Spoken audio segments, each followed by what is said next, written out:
please like and subscribe and hit the notification bell. I post a new Tom Brady video every day. Got a great group of people coming on today. This is the first of, one of one. So really looking forward to all the amazing guests we have on our show. And we do. We got quite a crowd, and we're going to spend the next several minutes talking to all of these folks who cover the NFL so expertly.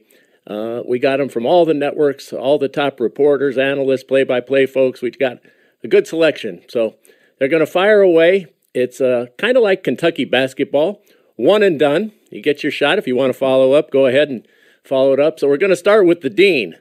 The Dean, the Swami, my buddy Chris Berman.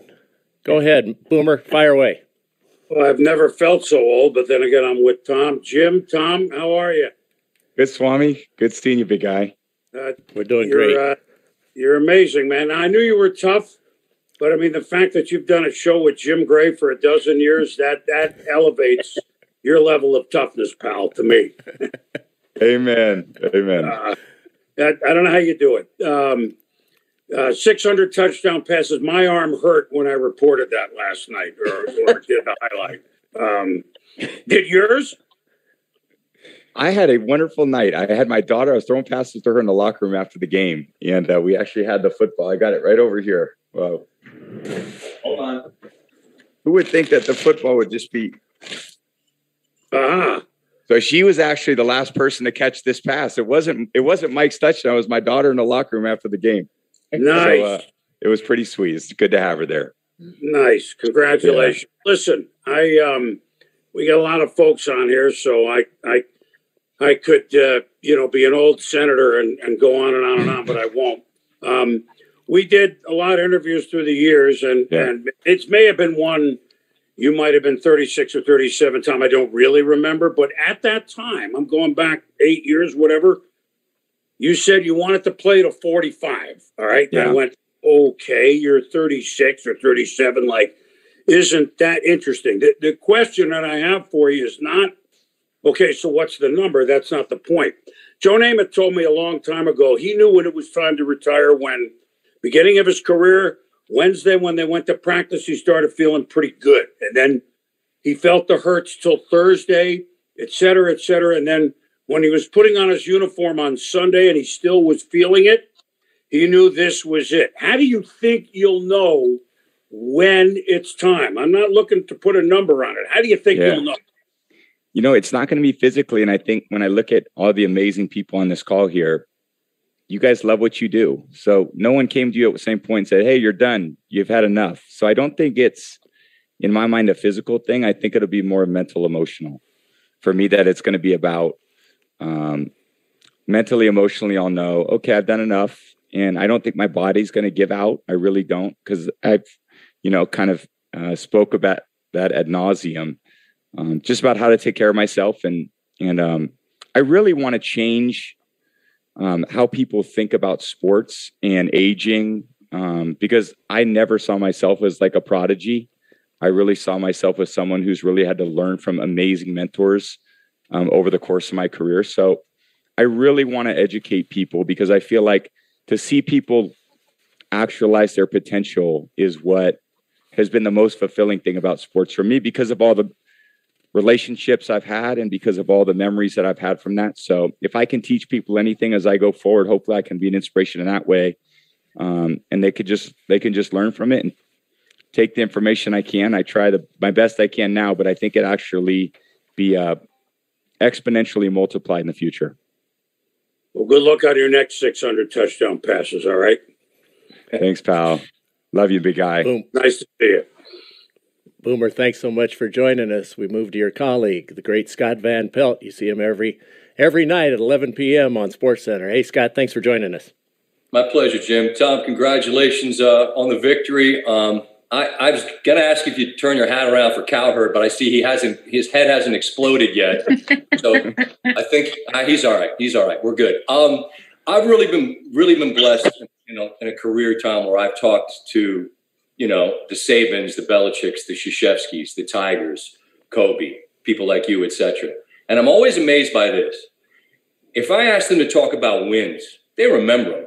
But if I ask them about losses, suddenly the details are vivid. right? There's clarity in the recall. 602 touchdowns is insane. But if I ask you if you remember those more clearly or 194 picks, which is the answer? A good question. I definitely note the losses more than the wins, but I definitely remember the touchdowns more than the interceptions. So I actually can remember a few plays, like the really important touchdowns, I really remember very vividly. The interceptions, I try to, like the Matrix, and erase those from my memory as quickly as possible.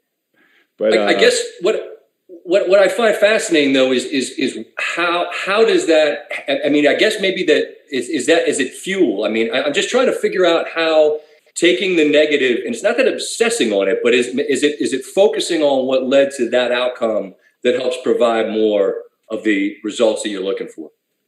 Yeah, I think the pursuit of perfection is kind of the sickness, I would say, because it's like yesterday's game, good example. And I know it was kind of I would say a little bit of a boring game. We won 38-3. We should have had 50 points. So in my mind, I'm driving home thinking, how did we not score 50 yesterday? I mean, 50 effing points was right there to have, and we didn't score 50. What's the problem? And there's not the joy of the moment, because as I've gotten older, I want it to be perfect, even though it's very imperfect sport. So it's a little maddening. And I think at the same time, that's kind of what keeps us going, because it's you try to be perfect in a very imperfect sport. Yeah, you had OJ Howard, right? And you missed him, and I saw you said a few things. I get it. Hey, man, there's a million people waving. Congrats. It's good to visit again. I hope you stay well until next time. All right, man? Thanks, Scott. Good luck to you, man. Take care. Man.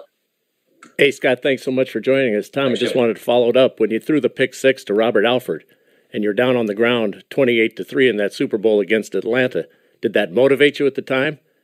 Did it say to yourself, I got to get up off this canvas and ignite a comeback? Do you remember that interception for a different reason? Yeah, no, I was thinking, shit, if we lose this game, it's going to be because of that play. So that's what I was thinking. I was sitting there on the sideline. There was no motivation in that one.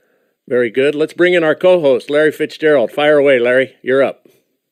Tom, congratulations on another historic moment yesterday in victory. What jumped out to me yesterday, I was watching the game, is when Mike Evans caught that ball, he ran to the stands and gave the ball away. And immediately I'm starting to think, like, that's what makes Tom so unique. I've seen so many great historic moments by other people in other sports, and they stop the games and they do all this pageantry, and your teammates did not even know that was your 600 reception. And it is really like pinpointed how important the team aspect is to you, and how you've ingrained that even into your teammates. Even in a moment of that magnitude, nobody will ever do that again in the history of the game, and you've done it, and they didn't even know that.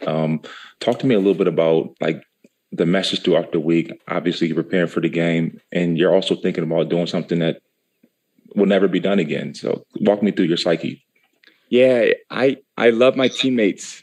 I really do. I think that's the best part of sports, is having teammates. And I don't, you could play individual sports, and I think that's amazing. But I think at the end of the day, your teammates is, to me, what is the best part. And all the times I've had with my teammates, I got a great story about Gronk today, because he didn't play yesterday. And he goes, hey, man, you're missing your boy down there yesterday. You didn't quite get it in the red zone. And we were laughing. He goes, and congratulations on 600. Hey, do you know I got 100 of those? You should start calling me 1/6. And I said, oh, I like that. He goes, because I can't ever go down from 1/6 of your touchdowns. So I think the fact that everybody gets to take pride in, this aspect of, team sport, which, again, seems like an individual thing, but, man, there's 5 incredible blockers. It's a whole running back group that got us down there. And then ultimately someone's on the receiving end of those. And, just, again, blessed to play with the best players. And all these years I tried to recruit you out of retirement and come to the Patriots at different points, and you kept turning me down. I felt like a jilted boyfriend or something like that. I could never get a touchdown pass to my boy Fitzy. What did you say to Mike Evans about that ball and giving it away? What'd you tell him? I know. It was funny because he came over to me. He's like, I'm so sorry. I said, no worries. No, it's no big deal. He goes, I didn't know I accidentally gave it. I accidentally gave it away. I didn't know it. So I might accidentally not throw you another touchdown pass all season. We better get that thing back. They found a way to get it back. All right, let's go to Adam Schefter, the great insider for ESPN. Adam, go ahead. Thank you very much, Jim. And Tom, congratulations on yesterday. I was very curious. I'm always curious about the story behind the story. And you are so focused and dialed in during the course of the game. How did you notice the young boy that was captured on video with the sign that Tom Brady helped me get through cancer when you were so dialed in and you managed to find time to get over to him near the end of the game to go say hello to him? Yeah, that was a great moment for me, especially, and I actually had sent him a video in March of this year, or April of this year. Because I get different requests from time to time, but he was actually sitting down behind the receiver bench, and Chris Godwin was there, and he said, "Hey, TB, come over here." And he goes, "See this boy over here? He's got a sign." And I kind of looked over there, and I kind of wanted the drive to start, and then went over there. I was out of the game at that point, but really sweet moment with the father and son, and dad flew his son to the game after he had gone through, really tough cancer treatments, and the fact that he was at the game was, really cool for their family. Obviously great for me to see him. And I did speak after the game. There's so many people that do amazing things in the community, and so many NFL players that do incredible things with their foundations. And, I think we all have, the opportunity to give back in different ways. And, it could be a simple gesture. It could be, like we get, hit up for a lot of different requests, but in the end, they all pay off, and paying it forward is super important for all of us. So it was a really cool moment for me to be a part of. Well done. You touched a lot of people. Yeah. Thanks, Adam. Congratulations. Go Blue, baby. Yeah, you got it. And by the way, I had breakfast with Greg Harden a couple of weeks back. We took a picture. I was going to send it to you. I'm sorry I didn't, but he sends his best as well. Yeah, special man. Special man. Thanks, Tom. Awesome. Good to see you, bud. You too. Did you see that young man, that little boy's reaction, Tom? Yeah, I did. I saw it briefly, and was obviously very, very sweet. Yeah, absolutely.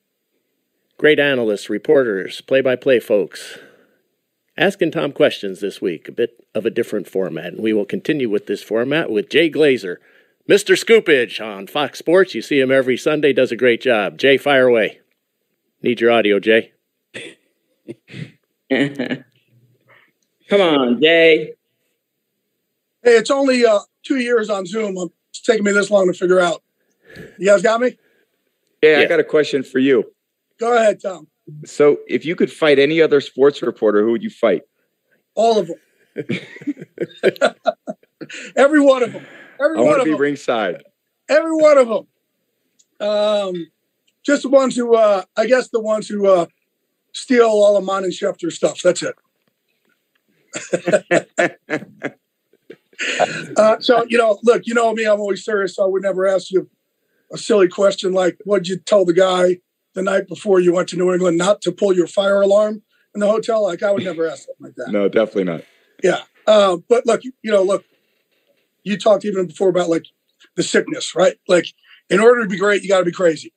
And like, for me, what drives me, my own darkness drives me. My own depression, anxiety drives me to do stuff that I could never imagine I would ever do, right? What drives you? Like, what leads you to your crazy? Yeah. I think the fact that I was the backup quarterback on a 0-7 freshman team. I was 7th on the depth chart at Michigan. I was 199th pick and the 4th string quarterback for the Patriots. And I know there's someone out there that's trying to take my job. So, and I always said, if I ever get a shot in pro football, I'm never coming off that field. And that's where I think the work ethic comes from. I mean, obviously my parents instilled in me an amazing work ethic, but I never forgot that. I never forgot what it takes to reach it. And then I know that if, being great at anything, great athlete, great reporter, great business, great show, great family. To me, it's about repeating good processes daily. And if you have bad processes, it's luck, and I think if you do the right thing, and fortunately I've been around the best people in the right moments at the right time to teach me about, hey, this is the right way to do it. And I've just tried to learn from that. And if I can repeat those and improve on them, continue to learn, then I feel like I can make the most of my career. And again, the right people at the right time. Adam talked about Greg Harden, who was a sports psychologist at Michigan. Tom Martinez, who was my first throwing coach when I was 12 years old. Obviously, my parents. Get drafted to play under Bill Belichick. Alex Guerrero comes into my life. I married the right woman. I mean, it's just these people all supported everything I did. So it's a lot of luck. It's a lot of luck. But in the end, you got to be supported by the right people, and you got to put yourself. But you got to put. Look, there's been a lot of guys who sat on the bench, right, and who are backups who didn't take it to your level of. I'm not just going to outwork the world by a little. I'm going to outwork them by a lot. And that's, I guess, what I'm asking, like that extra little piece in you that makes you different than the rest of the world. It like doesn't between here or here. And I think all of us on this call, it doesn't ever feel like work. I don't feel like I'm working. I feel like I get to do something I love to do. So I play sports for a living. What's better than that? And I think, all the other guys feel the same way. We just wish we could do it longer, and I was lucky enough to find the right person to help me do it longer. Right. So I just took advantage of it. And then, I look back and I go, man, it just seemed very insignificant at that moment. But in the end, it really wasn't, because I was just doing more of the right things. And I think the problem with athletes is sometimes you correlate bad process because at different moments in your life, it's successful. And then you repeat the bad things. And then you repeat the bad things, whether that's how you treat your body or, choices that you may make in a personal life, maybe instant gratification over delayed gratification. And, it actually takes the wrong effect. So I think for me, it's just repeat good processes. And I think if you do that, then I think you put yourself in a good position. I appreciate you, brother. Thank you, man. Hey, next time you pick my opponents and then we'll do it. I'm in. Got to see that. Hey, Jay, thanks so much for joining us. Thanks, really Jay. appreciate it, buddy. Thank you. You got it, guys. Tom, it reminds me of what you always say to me. If all you ever do is all you've ever done, then all you'll ever get is all you've ever gotten. And it really kind of just speaks to what your career is. You're not doing the same thing over and over again. You're trying to change and you're trying to get to a different place because no one's ever been where you've gone. So you keep trying. And I think that's really instructive. And now I'm going to turn to the absolute Bible of NFL coverage, the great Peter King, Monday morning quarterback. Peter, thanks for joining us.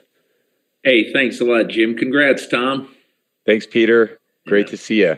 Thanks. The one thing that I think is so interesting about this era of football is that, and I think back to when I covered Phil Simms in the 80s and 90s, and he retired when he was 38, and he said, I'll never forget, he said, I wish I could do this for the next 5, 6, 7 years because now I have the answers to the test.